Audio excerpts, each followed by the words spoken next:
एक आदमी अपने घुटनों के बल बैठकर अपनी 10 साल पुरानी प्रेमिका को प्रपोज करता है, लेकिन उसे क्या पता था उसकी दुनिया एक पल में बदलने वाली है। लड़की बिना एक पल की देरी किए उसका प्रपोजल ठुकरा देती है। सिर्फ इतना ही नहीं, वो रिश्ता भी तोड़ देती है। टूटे दिल से लड़खड़ाते हुए वो आदमी पास ही बैठी एक भिखारन को अंगूठी थमा देता है, जैसे अब कुछ मायने ही नहीं रखता। लेकिन ये छोटा सा कदम दो जिंदगियों का रास्ता हमेशा के लिए बदलने वाला था। भिखारन हैरान रह जाती है और दौड़ती हुई उस आदमी को अंगूठी लौटाने जाती है, मगर सिक्योरिटी उसे अंदर नहीं जाने देती। मजबूर होकर वो बाहर इंतजार करती है। थोड़ी देर बाद वही आदमी एक डिब्बा उठाए बाहर निकलता है, शायद अपनी चीजें समेट कर। भिखारन फिर से उसे अंगूठी लौटाने की कोशिश करती है, लेकिन वो आदमी कहता है अब इसकी जरूरत नहीं। भिखारन उससे कहती है तुम डरपोक हो, क्या सिर्फ एक बार ठुकराए जाने पर तुम 10 साल की मोहब्बत को ऐसे ही छोड़ दोगे? यह बात उस आदमी को भीतर तक चीर देती है। वो गुस्से में कहता है तुम नहीं समझ सकती हो कितना शर्मिंदगी भरा था वो पल। लेकिन तभी भिखारन खुद भी भावुक हो उठती है। वो कहती है मैं रोज 100 बार ठुकराई जाती हूँ, लेकिन फिर भी हर दिन लड़ती हूँ। अपनी बीमार माँ के इलाज के लिए मैंने घर तक बेच दी हूँ और वो फिर भी नहीं बच सकी, लेकिन मैंने कोशिश तो की और तुम इतना से हार मान गए। भिखारन की बातें उस आदमी को झकझोर देती है। वो उसे खाने के लिए बुलाता है। भूखी भिखारन के लिए ये न्योता किसी तोहफे से कम नहीं। फिर भिखारन की आंखों से आंसू बह निकलती है। माँ की मौत के बाद कोई पहली बार उस पर इतना मेहरबान हुआ। लेकिन तभी वो आदमी अपनी प्रेमिका को अपने बॉस के साथ देखता है। अब उसे समझ आता है कि उसकी प्रपोजल क्यों ठुकरा दी गई और क्यों उसे बार बार बाहर भेजा जाता था।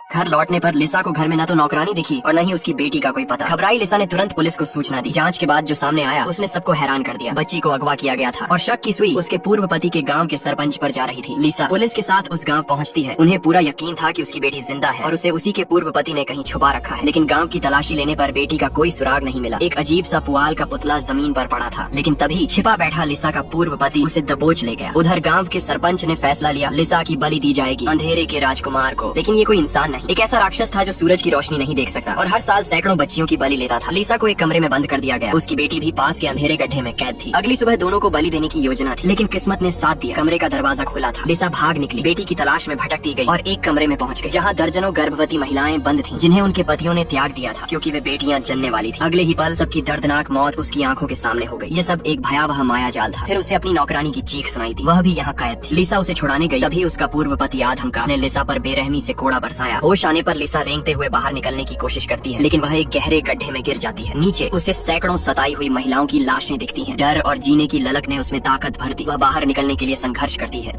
मर चुके पिता एक पुराना सा ब्रीफकेस छोड़ गए थे। जब सैम ने उसे खोला तो उसकी आंखें हैरानी से फटी रह गईं। अंदर पूरे 1.5 लाख अमेरिकी डॉलर थे। पहले तो उसे लगा जैसे कोई खजाना मिल गया हो, मगर अगले ही पल उसने अपने पिता से नफरत कर ली। दरअसल उस ब्रीफकेस में एक चिट्ठी भी थी। उसमें एक अनजान नाम और पता लिखा था। पिता की आखिरी ख्वाहिश थी कि ये सारी रकम उस अजनबी को सौंप दी जाए। सैम उलझन में पड़ गया, क्यों, किस लिए और आखिर ये आदमी है कौन? लेकिन वो इतनी आसानी से हार मानने वाला नहीं था। उसने तय किया कि पहले जाकर देखता है कि मामला क्या है। वो जिस पते पर पहुंचा वहाँ संयोग से एक माँ और उसका बेटा झगड़ते हुए अपार्टमेंट में दाखिल हो रहे थे। सैम ने गौर किया, यही वही पता है। वो चोरी छिपे खिड़की के पास गया और उस औरत की हरकतों को देखने लगा। सैम को शक हुआ कहीं ये औरत उसके पिता की पुरानी प्रेमिका तो नहीं। इसी बीच महिला को एक रहस्यमयी फोन कॉल आया। वो हड़बड़ाकर पास वाले घर से कल की अखबार का एक टुकड़ा फाड़ लाई और जल्दी जल्दी गाड़ी लेकर कहीं निकल गई। सैम भी पीछे लग गया। कुछ ही देर में वे एक चर्च पहुंचे जहाँ एक सभा चल रही थी। वहाँ लोग मंच पर जाकर अपनी परेशानियाँ और दुख शेयर कर रहे थे। महिला सहमी सहमी बैठी थी, लेकिन फिर हिम्मत करके मंच पर गई। अमेरिकन रिकॉर्ड में छपा था कि sir Jerry Harper Los Angeles में कैंसर से लड़ते हुए चल बसे। यह सैम के पिता का नाम था। सैम चौंक गया, लेकिन सबसे बड़ा झटका तब लगा जब महिला ने कहा उसकी पत्नी और बेटा तो है, पर मैं उसके लिए कभी अस्तित्व में थी ही नहीं। तब सैम को पता चला वो महिला उसकी सौतेली बहन है। सैम अंदर से टूट गया। पैसे उसके पास थे, लेकिन अब मामला भावनात्मक हो चुका था। क्या वो सच में इस महिला को पैसे दे या खुद रख ले? सच्चाई जानने के लिए सैम ने उस महिला जिसका नाम फ्रैंकी था से दोस्ती करनी चाहिए।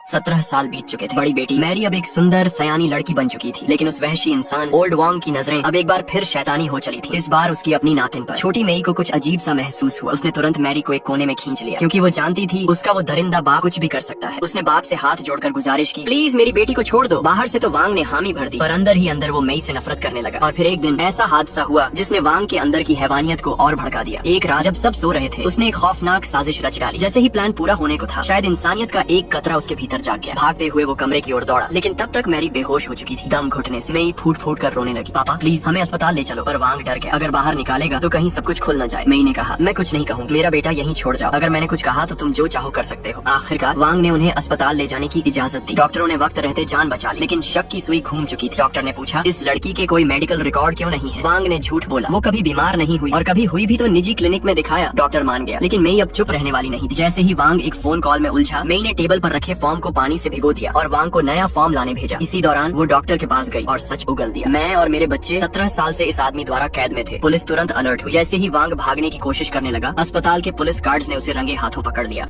एक बूढ़ा आदमी नदी किनारे खड़ा था। उसके हाथ में एक फावड़ा था और आंखों में उम्मीद की चमक। उसने मिट्टी की एक कड़ाही भरी और तुरंत ही उसे नदी के पानी में जोर जोर से हिलाने लगा। जैसे जैसे मिट्टी और कचरा बहता गया, अचानक उसकी नजर कड़ाही में रह गई 2 सुनहरी बूंदों पर पड़ी। 2 छोटे लेकिन चमकते सोने के दाने। बूढ़ा आदमी अंदाजा लगाता है कि दोनों मिलाकर करीब 1 ग्राम तो होंगे ही, लेकिन हैरानी की बात यह थी कि उसने उन्हें उठाया तक नहीं, बस वैसे ही बह जाने दिया और खुश होकर फिर से एक नई कड़ाही भरने चला गया। इस बार जब उसने कड़ाही को साफ किया तो एक भी सोने का दाना नहीं निकला। जैसे जैसे उम्मीद बढ़ती गई, वैसे वैसे निराशा भी गहराती गई। मगर बूढ़ा हार मानने वालों में से नहीं था। उसने पहली खुदाई वाली जगह के पास एक निशान लगाया और कुछ दूर जाकर फिर से मिट्टी निकाली। इस बार उसकी किस्मत खुल गई। कड़ाही में 4 सुनहरे दाने थे, पर बूढ़ा लालची नहीं था। उसे यकीन हो चला था कि यहाँ कहीं एक बड़ा सोने का भंडार छुपा है। बस फिर क्या था, वो एक के बाद एक गड्ढे खोदने लगा और हर बार उसे थोड़ी थोड़ी सोने की झलक मिलती गई। कड़ी मेहनत के बाद आखिरकार उसने एक ऐसा गड्ढा खोदा जो किसी कब्र जैसा लगने लगा। उसके किनारों पर पड़ती परछाइयां मानो किसी अनहोनी की ओर इशारा कर रही थी। तभी मिट्टी में कुछ हल्का सुनहरा सा चमका। उसने उसे उठाया। ये एक अंगूठे जितना बड़ा सोने का टुकड़ा था। अब तो उसका जोश और बढ़ गया। कुछ और गहराई में गया तो एक बड़ा सोने का पत्थर मिला। फिर एक चट्टान जिसे तोड़ने पर अंदर सोने की मोटी नस मिली। उसकी सांसें तेज हो गई और चेहरे पर मुस्कान थी। जिंदगी भर की मेहनत आखिर रंग ला रही थी। तभी उस चमकते सोने के बीच एक परछाई लहराई। बूढ़ा चौंक गया।